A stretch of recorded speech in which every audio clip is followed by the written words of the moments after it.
PC to console ports are very important in the gaming world today, as it brings a popular game on one platform to an entire new audience and can further increase the popularity of the game, like Minecraft for example. However, in recent years it feels like some of these ports get rushed out far too quickly without the developers taking the extra time to successfully optimize the game for consoles, since the game will ultimately be running on weaker hardware, so it's important to make sure that they get it done right, and let's just say that wasn't the case for PUBG or Ark on Xbox One. If there's one developer that's handled most of their ports to consoles pretty well, it's without a doubt Valve. Surprisingly, despite them being pretty much synonymous with PC gaming, a fair amount of their games actually have console ports. The Portals, Left 4 Dead, and Counter-Strikes all have one way or another to experience these games on consoles. Although today we'll be looking into the most famous Valve series, Team Fortress.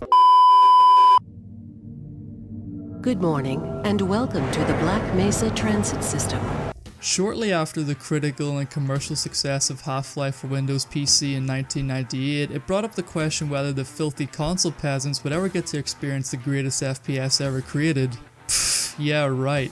The most advanced shooter PS1 could handle was probably Medal of Honor, which already pushed that console to its absolute limits, while GoldenEye 007 was barely chugging along on the N64. So Half-Life was immediately out of the question with 5th gen systems, and therefore left out a large portion of the gaming community who really wanted to play this game. It wasn't until early 2000 that a Dreamcast port was announced, and would come with a brand new expansion exclusive to that version called Blue Shift. Although after multiple delays and the discontinuation of the Dreamcast, however, the port was ultimately cancelled and Blue Shift was able to get a PC release in the end. It turned out though that Half-Life would still be getting a console port, but instead it would be coming to the console that single-handedly killed the Dreamcast. Released in 2001, Half-Life for PS2 manages to make a smooth transition from PC to console, staying very much faithful to the original version with almost no compromises being made. You would think that having to use a controller would make the game far less appealing to play compared to PC, but despite the fact that you can hook up pretty much any USB mouse and keyboard, which works perfectly if that's how you want to play,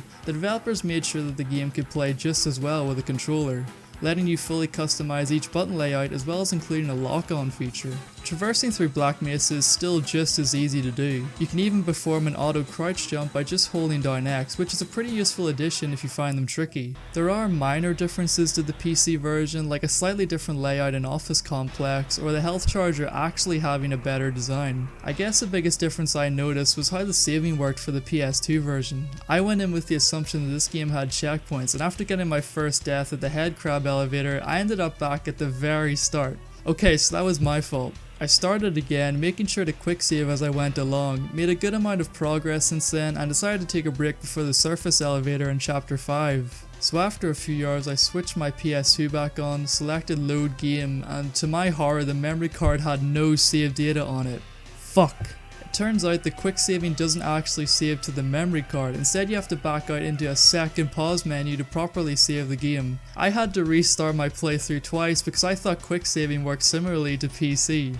Although I eventually saw that even the manual warned about it, so I was just wrong. I still think the checkpoint should have been included though, since the game had to load so often in between levels. I had just assumed that these doubled as checkpoints. The only other noticeable issue worth mentioning was occasional frame drops when in certain areas with a high NPC count. It is easily forgivable though, since the rest of the game runs at a smooth and consistent frame rate. Sure, the frame rate may not be as high as what you get on a PC, but I never felt that the game was struggling to stay up to speed for the most part. The most unique part of this port is the Decay Expansion, which is a co-op mode with a brand new pair of characters and their own storyline. It takes place simultaneously to the main game and includes both new and old locations to explore in Black Mesa. It's honestly a very fun mode that I think is worth experiencing for any Half-Life fan, provided that you and your partner have at least some patience, since a single death will send you all the way back to the start of the level due to no checkpoints and no quick save option. I'm not sure if the disc I have is scratched or if the PS2 just can't handle the amount of stuff happening at once, because this mode in particular crashed on us at 3 separate occasions when I had no issues playing the main game. It focuses more on the puzzle aspect compared to the combat, which I kind of liked, and could even be seen as a precursor to the Portal series, with puzzles that make full use of the environment and requiring both players to actively think of solutions while in the middle of playing. Obviously not that these puzzles are as complex as that, but you get the idea.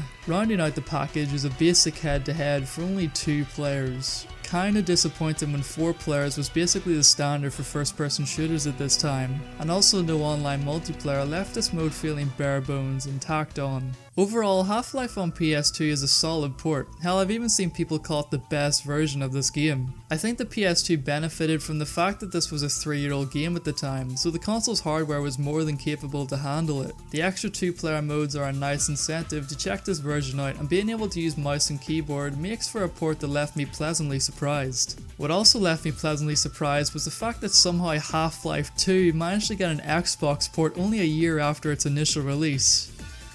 No, seriously, how? Sure, the Xbox was the most powerful console out of the two, but to get probably the most demanding game on PC at the time? Holy shit, there it is. So the first impressions this time aren't very promising, like having to wait through 1 minute of loading before you get to the main menu. There's something wrong here.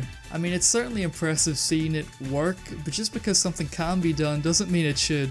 In this case, Half-Life 2 on Xbox borders on the line of unplayable in my opinion. Everything from the frame rate, textures and controls are just poorly optimized for this system. I guess the main positives I can think of is that I didn't come across any glitches at all, and switching between weapons is a lot quicker compared to the PS2 game. But you see, the problem here isn't the game itself. Half-Life 2 is still one of the best games ever made, there's no denying that. But when the game is running like a slideshow, then we have an issue. I tried really hard to play as much of the game that I could, but I was left with an actual headache from the awful frame rate, making this game ultimately an unpleasant experience. Water Hazard is the perfect example of this. It is just not fun trying to control this thing with steering and acceleration all being done with the left stick. Combine that with 15 frames per second gameplay and you find yourself the worst way to play this game. It really just comes down to the fact that this game was ported to console way too early. With Half-Life, they waited 3 years so that the game would be running on a console that could handle it, and that's actually similar to how Half-Life 2 also came to the PS3 and 360 3 years after its initial release with the orange box. While Half-Life on PS2 has some incentive to go back and revisit, I really can't say the same for Half-Life on Xbox.